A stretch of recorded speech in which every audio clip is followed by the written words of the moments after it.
कौशल्या के दो बेटे थे, राम और श्याम। कौशल्या के पति का अच्छा बिजनेस था और वो भी एक अच्छी गृहस्थ महिला थी। बेटे बड़े हुए और पिता के साथ बिजनेस करने लगे। लेकिन एक दिन, पिताजी मैं फैक्ट्री जा रहा हूँ। ठीक है बेटा, शाम को भी ले जा साथ। रहने दे पिताजी, नई नई शादी हुई है, थोड़ा घूम फिर ले, फिर तो काम ही करना है ना। और क्या, राम ठीक ही तो कह रहा है। अब दोनों बेटों की शादी हो गई है, आप चिंता ना करें, दोनों समझदार हैं। कुछ दिनों तक तो घर में सब कुछ ठीक चलता है, लेकिन एक दिन श्याम और उसकी बीवी, माँ, पिताजी हमें हमारा हिस्सा दे दो, हम अलग रहेंगे। अरे नहीं नहीं, मैं ऐसा नहीं करूँगा। बड़ी मेहनत से मैंने ये बिजनेस खड़ा किया है, जीते जी तो मैं इसका बंटवारा बिल्कुल नहीं करूँगा। नहीं करूँगा? ये कैसी बात होती है पिताजी? क्या सारा जीवन में जॉइंट फैमिली में रहूंगी? अरे पर बेटा, हमारे घर में इतने नौकर चाकर हैं, न किसी चीज की पाबंदी है, फिर क्यों अलग होना चाहती हो? एक साथ जीवन कितना अच्छा लगता है। हर कोई हर किसी के लिए हर किसी के साथ खड़ा होता है। अरे बाप प्लीज, ये सब बातें करके वक्त जाया न करो। पिताजी आप नहीं देंगे तो मैं कानून का दरवाजा खटखटाऊंगा। तभी वहाँ राम आ जाता है। पिताजी कोई बात नहीं, आप इसे इसका हिस्सा दे दीजिए। हमारे घर की बात बाहर जाए ये ठीक नहीं।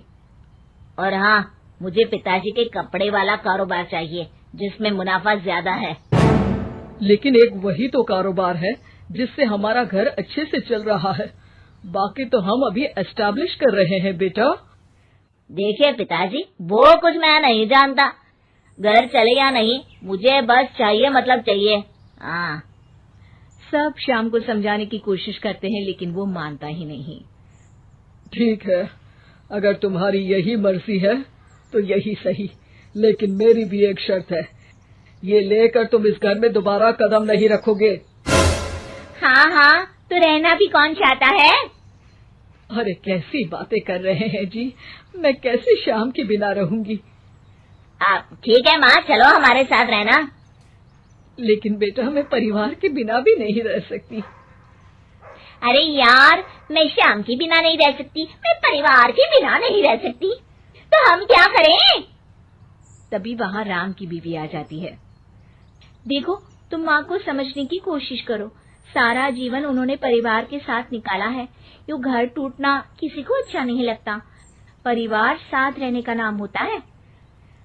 ओह, ये ज्ञान की गंगा किसी और दिन बहाना, टाइम लेकर आऊंगी मैं।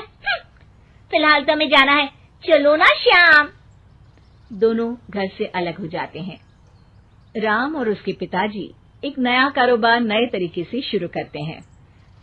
राम, ये फूड बिजनेस इतने फायदे का सौदा होगा मैंने तो कभी सोचा ही नहीं था। पिताजी, ये आपकी कड़ी मेहनत और सही नीति के कारण संभव हुआ है। घर के सारे एक साथ बैठकर खाना खा रहे होते हैं कि तभी आज श्याम की बहुत याद आ रही है। क्या तुम में से कोई मुझे उससे मिलवाने ले चलेगा? कोई जरूरत नहीं है।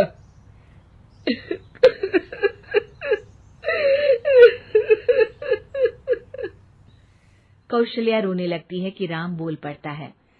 माँ रो मत, मैं आपको कल उसके घर ले चलूंगा।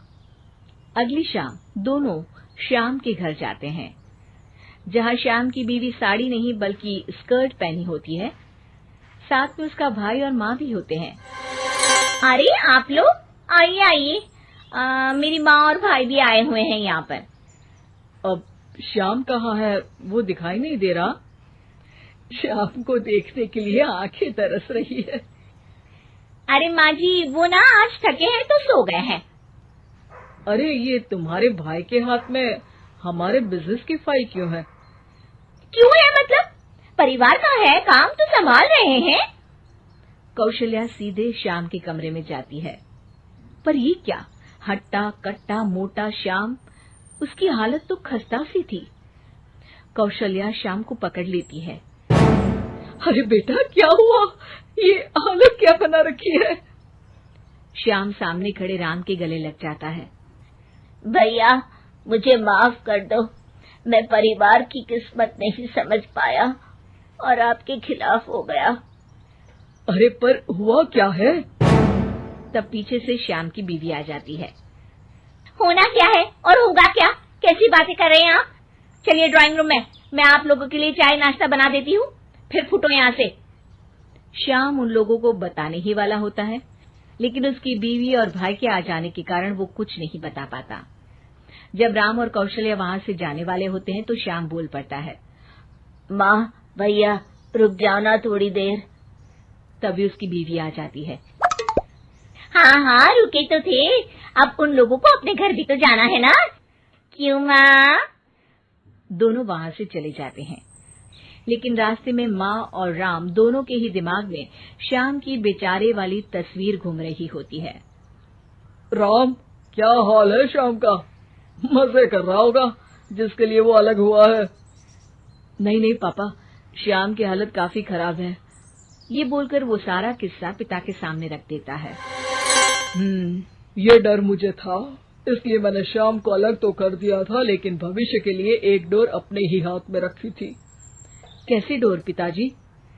वो तुम्हें कुछ ही दिनों में समझ आ जाएगी। एक दिन एक वकील उन लोगों के पास आता है। नमस्ते सर, आपको जो डर था वही हुआ। श्याम ने अपनी सारी प्रॉपर्टी को बीवी के नाम कर दिया है। तभी वहाँ श्याम रोते हुए आता है। पिताजी, मुझे माफ कर दीजिए, मेरी बीवी ने धोखे से मेरे साइन करवा लिए हैं। अब मैं कहीं का नहीं रहा। सारी प्रॉपर्टी लेने के बाद उसने मुझे घर से बाहर निकाल दिया।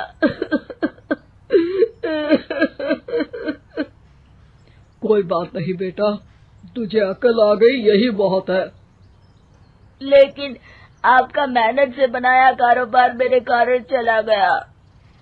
मैंने कोई कच्ची गोली नहीं खेली है बेटा। तभी वकील बोल पड़ता है। आपकी कोई भी प्रॉपर्टी आपके पिता और भाई के साइन के बिना आप किसी को नहीं दे सकते। इसी शर्त में आपको वो कारोबार दिया गया था। अरे वाह पिताजी, आप ग्रेट हो। वैसे भी इतनी मेहनत से खड़ा किया हुआ कारोबार मैं ऐसे ही किसी को थोड़ी ना दे सकता था। और बेटा, सुबह का भूला शाम को वापस आ जाए तो उसे भूला नहीं कहते, श्याम कहते हैं।